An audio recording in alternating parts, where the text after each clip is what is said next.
Nabalib ang Iran sa dagat nang lumitaw ito sa gitna ng pag-atake na nagsunog at nagpalubog sa barkong Indian na Hadi Ali malapit sa Oman. Habang gumalala ang krisis sa Golpo nitong Biyernes, ika-15 ng Mayo, 2026. Ang barko ay nasa rutang pangkalakalan na may 14 na tripulante sakay. Nang tamaan ito, nagliyab at tulyang lumubog sa isang mahalagang lugar para sa langis, kalakalan at seguridad ng iba't ibang bansa. Walang namatay dahil nailigtas ng Coast Guard ng Oman ang lahat ng tripulante, pero napakalaki ng pinsalang politikal. Sinubukan ng Tehran gamitin ang takot bilang sandata at tinarget ang ruta ng mga sibilyang barko habang pinipilit ni Donald Trump na panatilihing bukas ang mga ruta at ilantad ang pangingikil. Ang dating bantalang sa salita ay naging konkretong aksyon sa dagat. Isang dambuhalang barko ang nilubog, isa pang sinamsam malapit sa United Arab Emirates at isang rehimeng pilit nagpapakita ng lakas kahit halata ang desperasyon at pagkawala ng kontrol. Ikukuwento ko lahat ng yan sa'yo, pero ngayon siguradong gugustuhin mong mag-subscribe sa channel para manatiling updated. Impormasyon sa real-time sa pinakamataas na kalidad ng pamamahayag na iyong makikita. Sa pamantayan ng kredibilidad, Milson Alves, pinasiklab ng Iran ang isang mapanganib na krisis. Sa dagat, matapos atakihin ang barkong Indian na Hadi Ali malapit sa Oman, nagliyab ito at lumubog habang papunta mula Somalia patungong Sharjah sa United Arab Emirates. Ang insidente ay patunay na ang Tehran ay pumasok na sa hayagang pang-udyok. Hindi ito barkong pandigma, base militar o sasakyang dagat na umaatake sa teritoryo ng Iran. Isang sibilyang barko na may mga tripulanteng Indiano ang tinamaan sa rehiyong sinusubukang baguhin ng rehime ng daanan. Tinawag ng India na hindi katanggap-tanggap ang insidente, mahalaga ito dahil bihira magsalita ang New Delhi tungkol sa krisis sa dagat ng walang sapat na dahilan. Si Ali ay hindi nasa misyon militar laban sa Iran, kundi nasa komersyal na biyahe lang. At dito nga, lalong tumitindi ang kaso. Kapag naging target ang sibilyang barko sa alitang kinasasangkutan ng Tehran, Washington, Israel at kontrol sa mga ruta ng Golpo, malinaw ang mensahe sa lahat na may-ari ng barko. Tumawid sa rehiyon, mas naging mahal, mas mapanganib at mas hindi tiyak.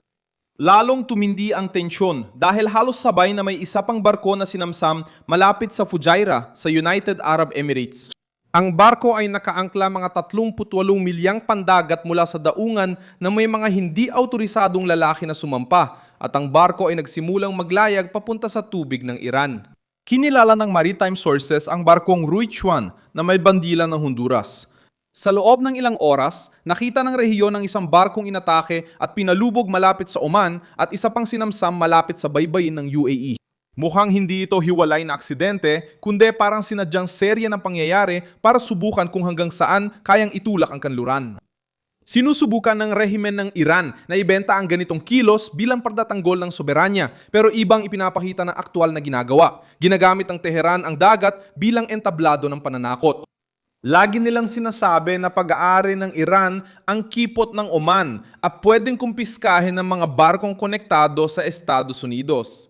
Kapag ang banta sa politika ay nakaapekto sa singil sa pagpapadala at panganib ng mga sibilyang tripulante, nagiging pandaigdig ang krisis na ito hindi lang panloob na yabang.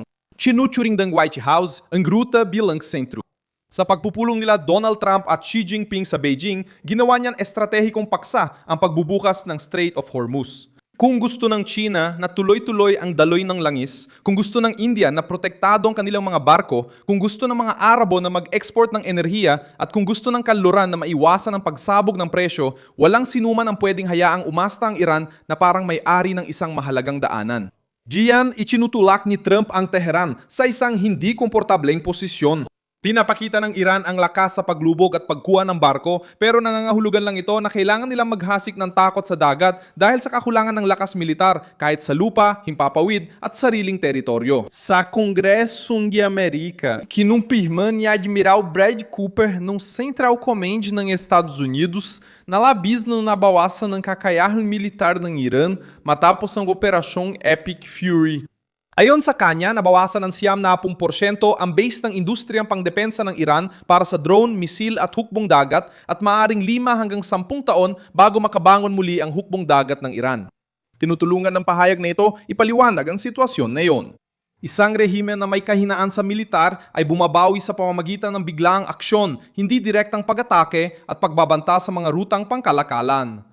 Ito ang kilos ng gustong magmukhang higante sa dagat pero tinatago ang pinsalang dulot ng pambobomba at pagkawala ng kakayahan. Nasa kamay ng Washington, ng mga kaalyado nito at ng mga bansang umaasa sa ruta ang susunod na hakbang.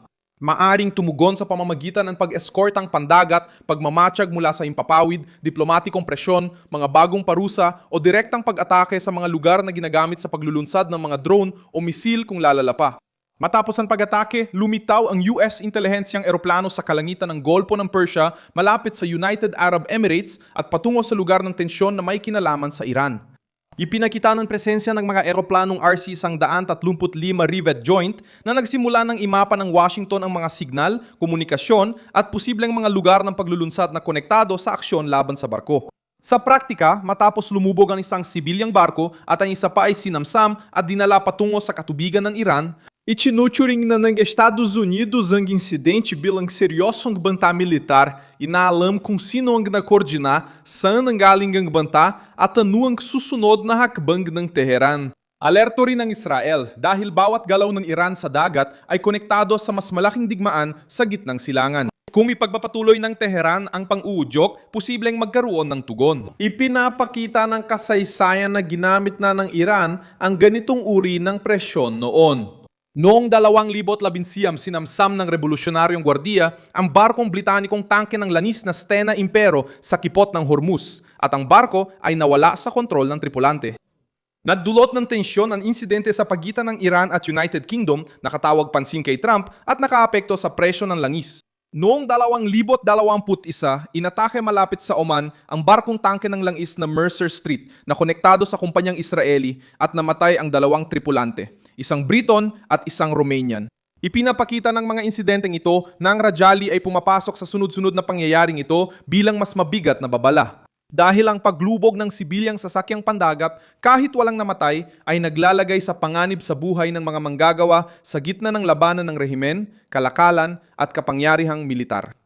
Naintindihan na ibang mga bansa na hindi lokal na problema ang pag-atake sa komersyal na barko. Sa dagat na Pula, inatake ng mga Houthis mula Yemen ang mga barko at napilitan ng Estados Unidos at United Kingdom na tumugon sa pamamagitan ng pambobomba sa mga target na militar.